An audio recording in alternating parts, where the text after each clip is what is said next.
Putusan PN Jakarta Pusat atas gugatan perdata Partai Prima yang menghukum KPU untuk tidak melanjutkan sisa tahapan pemilu 2024 menuai polemik. Padahal jadwal tahapan pemilu sudah ditetapkan dalam peraturan KPU berdasarkan peraturan perundang-undangan. Nah, bagaimana seharusnya menyikapi putusan ini? Kita akan bahas dengan sejumlah narasumber. Di antaranya ada anggota Dewan Pembina Perkumpulan untuk Pemilu dan Demokrasi Perludem, Mbak Titi Anggraini, dan melalui sambungan telepon, dan ada juga pakar hukum tata negara Universitas Brawijaya, Pak Aan Eko Widiarto. Selamat pagi, Pak Aan. Selamat pagi, Mbak Titi. Selamat pagi, Selamat pagi, Pak Timi, Prof. Aan. Pagi. Selamat pagi, terima kasih sudah bergabung bersama kami. Saya mungkin agar kita memahami dasarnya dulu nih, Mbak Titi mungkin bisa menceritakan apa sih sebenarnya yang digugat oleh Partai Prima ini, kok bisa tiba-tiba kita mendengar Pengadilan Negeri Jakarta Pusat ini memutuskan bahwa tahapan pemilu harus ditunda. Apakah sebesar itu permasalahan yang sedang digugat di dalam peradilan tersebut, Mbak Titi? Iya, jadi Partai Prima ini sebelumnya dia sudah melakukan upaya hukum ke Bawaslu dan juga ke PT UN untuk mempersoalkan pendaftaran dan verifikasi partai politik. Jadi baik di Bawaslu, baik di PT UN, upaya hukum dari Partai Prima ini tidak diterima atau ditolak begitu ya. Lalu kemudian setelah langkah berdasarkan sistem penegakan hukum pemilu dilakukan dan itu diatur di Undang-Undang Nomor 7 Tahun 2017.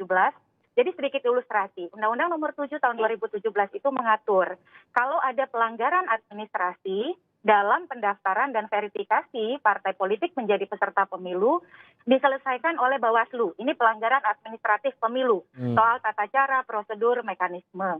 Nah, kalau kemudian ada keberatan yang berupa sengketa proses, jadi terkait dengan keputusan yang dibuat oleh KPU, maka jalurnya lewat Bawaslu.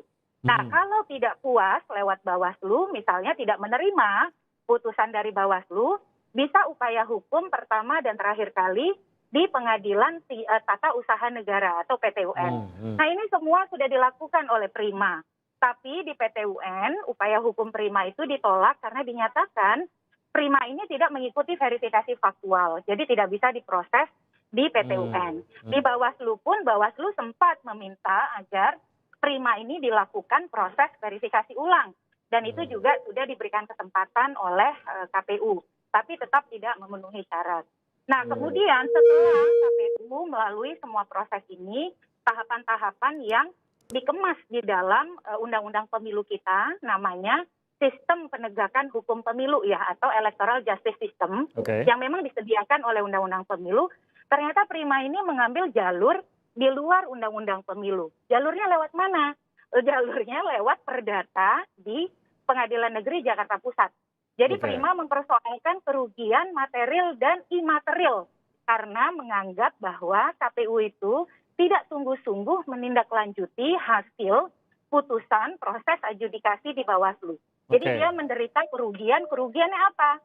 Kerugiannya adalah Prima tidak bisa menjadi peserta pemilu, begitu ya. Nah, karena Prima tidak bisa menjadi peserta pemilu, dia mengajukan sejumlah petitum. Nah, itu hubungannya dengan penundaan di mana kalau begitu? Bukankah ini lebih kepada, kalau tadi Anda mengatakan ini perdata, biasanya kayak kita kenal perdata sebagai ya udah minta ganti rugi seperti yang disebutkan tadi, tapi hubungannya di mana kalau begitu, Mbak Titi?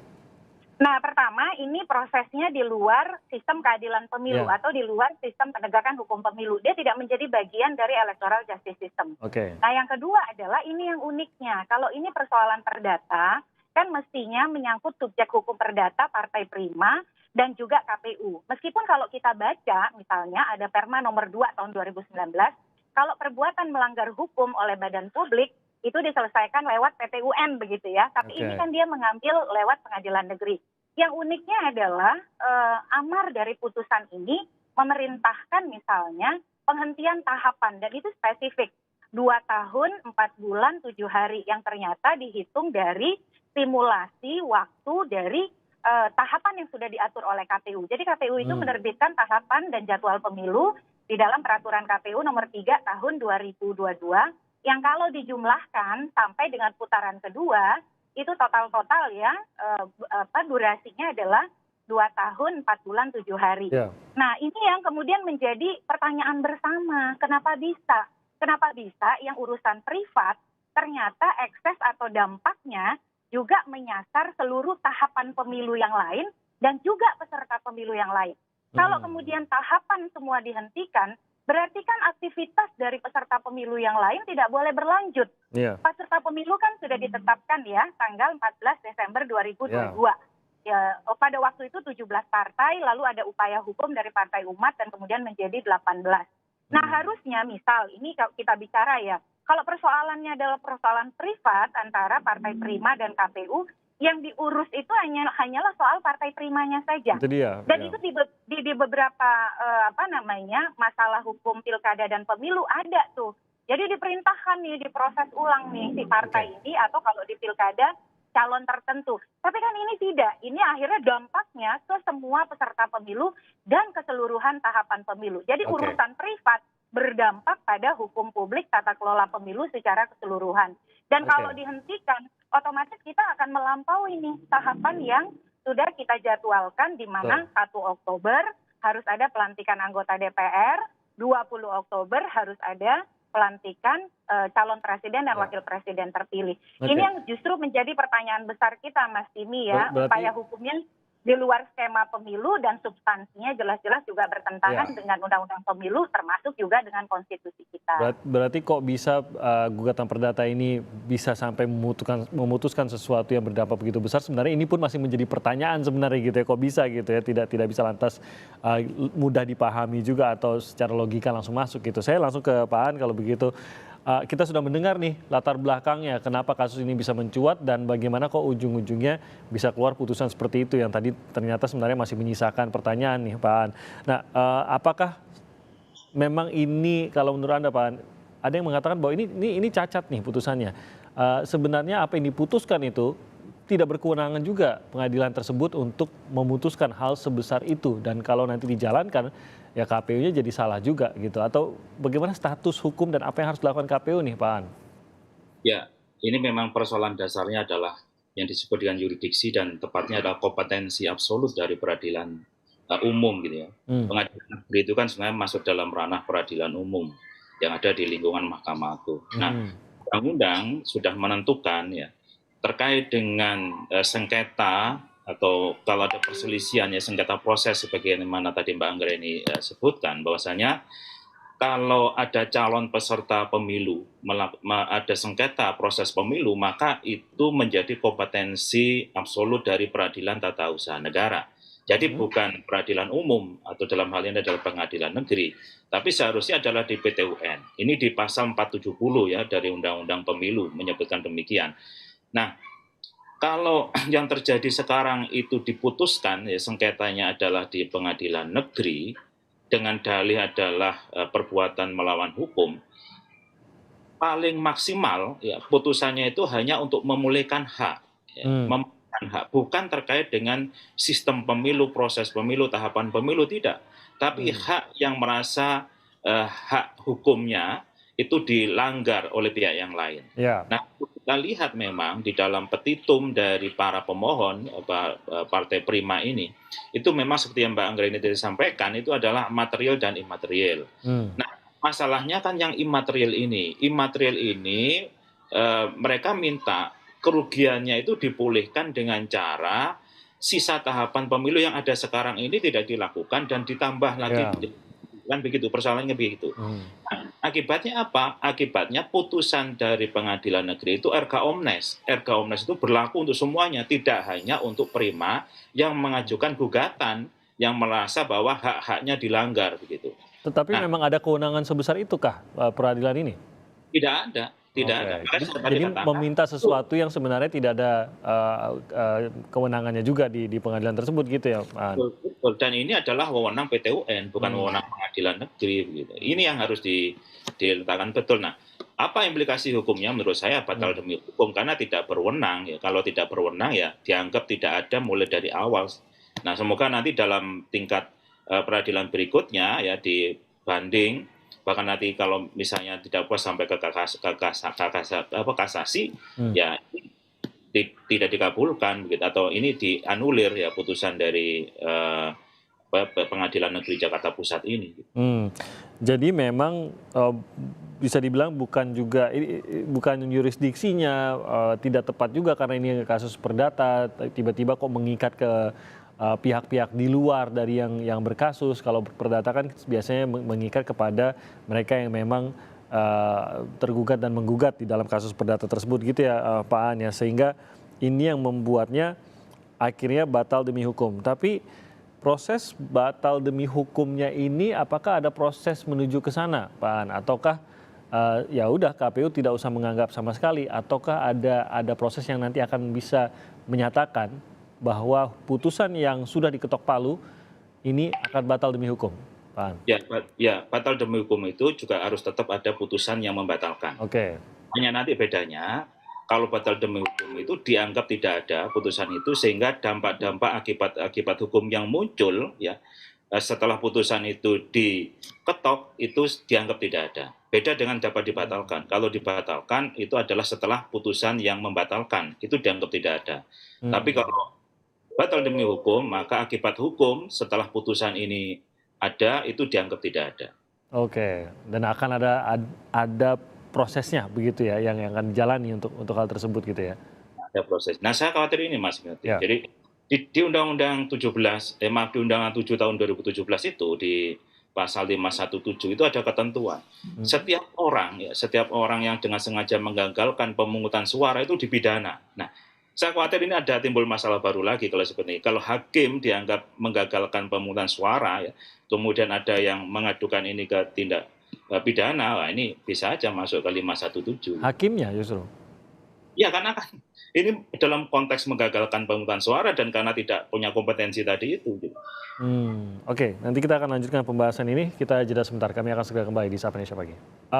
Saya ke Mbak Titi, kalau begitu ke tahapan pemilu dan kepada Partai Prima, apa efeknya, apa kedepannya, apa yang harus dilakukan oleh masing-masing partai, baik itu yang peserta pemilu maupun oleh Partai Prima sendiri terkait dengan keputusan dan kemungkinan ada banding ataupun gugatan terhadap keputusan ini, Mbak Titi?